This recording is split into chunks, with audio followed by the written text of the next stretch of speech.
banyak kejahatan yang tidak atau belum terjadi, yang belum diusut, tetapi tidak melepas bahwa itu sudah ada kejahatan. Apakah ini nanti ada yang diusut? Ya, nanti kita serahkan kepada siapa yang merasa berkepentingan, apakah pelanggaran-pelanggaran undang-undang, dugaan pelanggaran-pelanggaran dugaan ini, undang-undang ini, apakah akan ditindaklanjuti untuk mengusut secara pidana. Tetapi dalam hal ini adalah pelanggaran ini untuk kepentingan bansos dan untuk kepentingan pemilu. Dan dalam sidang ini adalah Mahkamah Konstitusi untuk menilai. Ya maksud saya dia sebagai ahli harusnya konsekuen dengan jawabannya. Jangan cuma omon-omon. Anda tidak bisa memaksa seperti itu.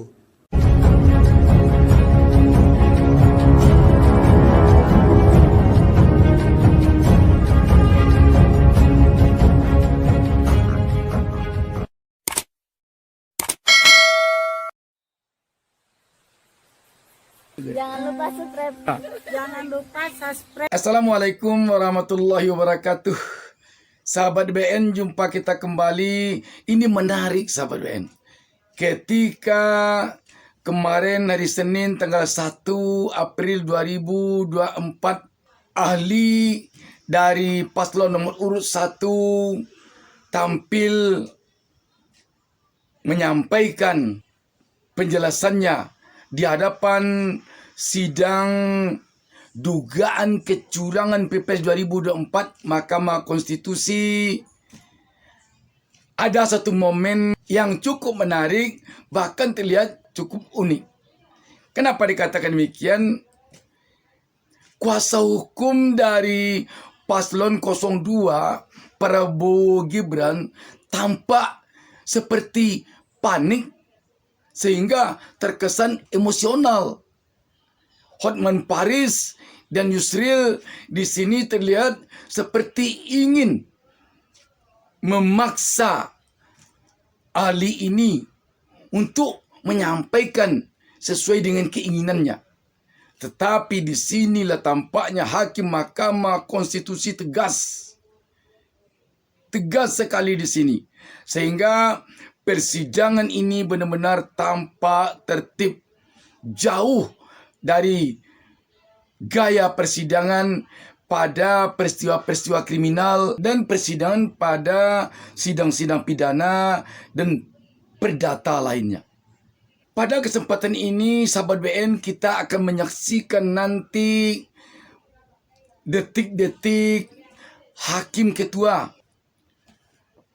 Suhartoyo menskakmat kuasa hukum 02 Hotman Paris, sehingga terlihat Hotman Paris terdiam.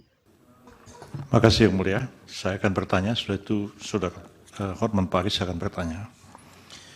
Dari paparan yang dikemukakan oleh saudara ahli ini sampai pada kesimpulan, ya, ada nepotisme, ada korupsi, ada perbuatan melawan hukum dan sebagainya. Apakah itu pendapat ahli seperti itu didasarkan atas fakta-fakta yang terjadi dalam kenyataan? Misalnya pernah ada satu penyidikan atau penuntutan secara pidana untuk membuktikan bahwa memang terjadi apa yang dikatakan oleh saudara ahli, ada nepotisme, ada korupsi, ada perbuatan melawan hukum, ataukah itu semata-mata adalah hasil penerawangan saudara ahli saja? Itu perlu dijelaskan di sini pada kami semua. Silakan saudara Hotman. Mana Pak Hotman? Mohon izin majelis. Saya agak bingung. Ini ahli hukum atau ahli ekonomi?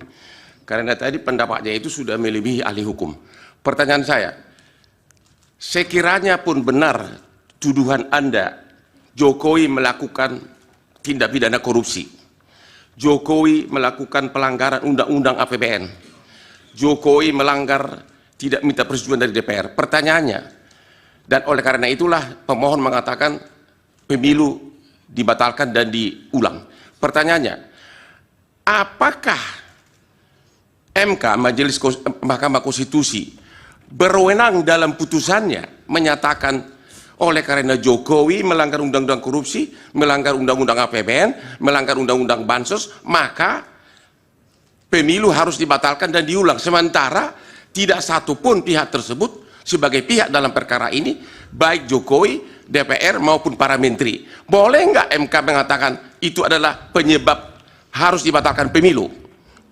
Terima kasih. Baik. Bawaslu tidak ya dari hakim? Cukup. Silakan ahli dijawab singkat. Terima kasih. Alasan apa bahwa bansos itu diberikan? Kalau bansos itu, legalitas dari bansos adalah setelah disepakati dengan DPR. Apakah ada alasan atau tidak? Setelah disepakati dengan DPR, setelah disetujui dan diundangkan bahwa bansos itu wajib dijalankan oleh pemerintah. Tetapi masalah di sini adalah tidak ada alasan untuk memberikan bansos yang tidak disetujui oleh DPR dan tidak ditetapkan dengan undang-undang. Demikian. Yang lain? Pemblokiran dilaksanakan dengan apa? Mekanisme dari pemblokiran seperti diakui oleh Kementerian Keuangan bahwa uangnya masih ada di sana. Artinya tidak dipindah dari satu unit organisasi kepada unit organisasi. Cuman nampaknya mata anggarannya yang berubah. Begitu diperlukan dana untuk bansos, maka diambil dari kumpulan uang yang sudah diblokir 50,15 triliun untuk dialihkan menjadi tambahan anggaran bansos. Banyak kejahatan yang tidak atau belum terjadi, yang belum diusut, tetapi tidak melepas bahwa itu sudah ada kejahatan. Apakah ini nanti ada yang diusut? Ya, nanti kita serahkan kepada siapa yang merasa berkepentingan, apakah pelanggaran-pelanggaran undang-undang, dugaan pelanggaran-pelanggaran dugaan ini, undang-undang ini, apakah akan ditindaklanjuti untuk mengusut secara pidana. Tetapi dalam hal ini adalah pelanggaran ini untuk kepentingan bansos dan untuk kepentingan pemilu. Dan dalam sidang ini adalah Mahkamah Konstitusi untuk menilai apakah bansos ini adalah legal atau tidak legal. Nah, sahabat BN, jadi di sini terlihat ahli menyerahkannya kepada hakim Mahkamah Konstitusi mana yang kewenangnya di sini.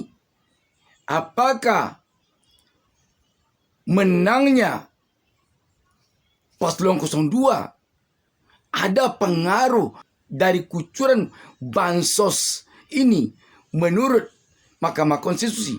Kalau ada, Mahkamah Konstitusi mengambil ini sebagai bahan pertimbangan dalam perkara ini. Kalau tidak, ahli tidak memaksakannya.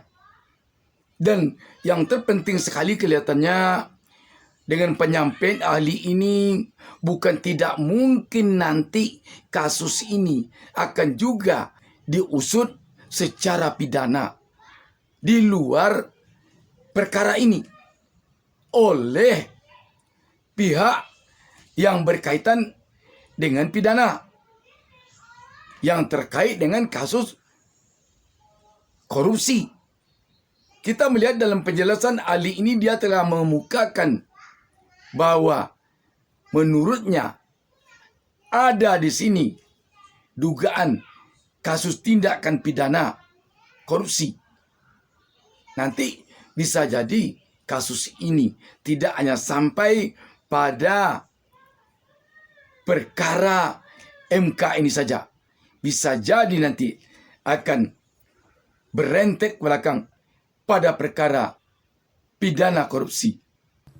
Bansos adalah jelas seperti saya uraikan bahwa itu adalah untuk pemenangan paslon. Jadi kalau kita lihat itu banyak diberikan bukti-bukti. Ada lampiran, ada 40. Itu antara lain ada 40 cuplikan dari berita itu yang menunjukkan bahwa bansos ini diperuntukkan untuk pemenangan paslon. Jadi ini adalah bukan pendapat saja, tetapi ini adalah sudah ada bukti-bukti nyata. Terima kasih. Cukup. Cukup. Ya. Yang Mulia, boleh kami mengusulkan sesuatu, Yang Mulia? Apa, Bro? Supaya kami ini tidak bingung saya terkait, mungkin lebih baik kuasa hukum yang menghadirkan ahli, menerangkan ahli ini sebenarnya ahli apa? Ya, itu Apakah ahli pidana, ekonomi, atau ahli nujum, atau ahli apa dia dihadirkan di sini? Kami bingung. Sudah nanti kami yang menilai, Prof. Majelis juga tadi pertanyaan Hotman Paris belum dijawab. Apakah permohonan pemohon dengan tuduhan Jokowi melakukan korupsi bisa dipakai oleh MK sebagai dasar membatalkan pemilu Iya. hanya karena Sudah. keahlian beliau? Mohon belum dijawab majelis. Iya. Tolong dijawab. Iya, tidak usah terlalu semangat. Bapak mau jawab tidak? Saya itu serahkan karena keputusannya adalah di mahkamah, ya. jadi saya menyerahkannya kepada mahkamah. Ya, itu, Pak Hotman. Bukan wewenang Jadi- saya. Nah, tampak tegas sekali Hakim Ketua Suhartoyo di sini, sahabat BN. Dia katakan soal menilai apakah ahli yang dihadirkan oleh kuasa hukum 01 ini, ahli nujum, ahli ekonomi, ahli penerawangan, ahli apa-apanya, itu yang menilainya bukan kuasa hukum 02. Yang menilainya Hakim Mahkamah Konstitusi. Tembakannya keras sekali dari Hakim Ketua Suhartoyo ini. Tentang yang disampaikan Hotman Paris yang mengatakan pertanyaan yang belum dijawab. Mari kita saksikan, sahabat BN, detik-detik Hotman Paris diskakmat oleh Hakim Ketua Suhartoyo. Ahli juga tidak harus dipaksakan untuk menjawab, apalagi untuk sama dengan yang diinginkan. Majelis Dan ahli ini kan juga menjawab berdasarkan data. Jadi Sudah. bukan hanya mohon izin berdasarkan majelis kan, omon-omon. mohon izin majelis kan dia yang memulai, dia yang mengatakan Jokowi korupsi, dia yang mengatakan ini, dia harus konsekuen dong sebagai ahli menerangkan. Iya, tapi pada bagian apakah itu menjadi kewenangan MK kan tidak dijawab. Diserahkan Ya maksud kepada saya dia sebagai ahli harusnya konsekuen dengan jawabannya, jangan cuma omon-omon. Anda tidak bisa memaksa seperti itu. Wah, tepat sekali skakmat dari Hakim Ketua Suhartoyo ini mengena kepada Hotman Paris. Terlihat Ketua Kuasa Hukum 02 Yusril memberi kode dengan tangannya ke belakang. Mungkin Yusril meminta kepada Hotman Paris agar tidak bicara lagi, kerana bisa saja merugikan paslon 02 Prabowo Gibran. Sahabat BN, ini benar-benar membuat Hotman Paris tampak diam, tidak berkutik. Jadi artinya apa, sahabat BN? Semakin kuasa hukum paslon 02 mencoba melakukan pembelaan, semakin terbongkar berbagai dugaan kecurangan pada Pilpres 2024 ini. Dan rakyat tentu semakin melihat bahwa dugaan kecurangan Pilpres 2024 ini dari berbagai sisi benar-benar nyata dan teramat nyata. Yang diinginkan oleh rakyat, seorang pemimpin untuk menjadi pemimpin jangan sampai dari hasil pemilu curang. Demikian, wassalamualaikum warahmatullahi wabarakatuh.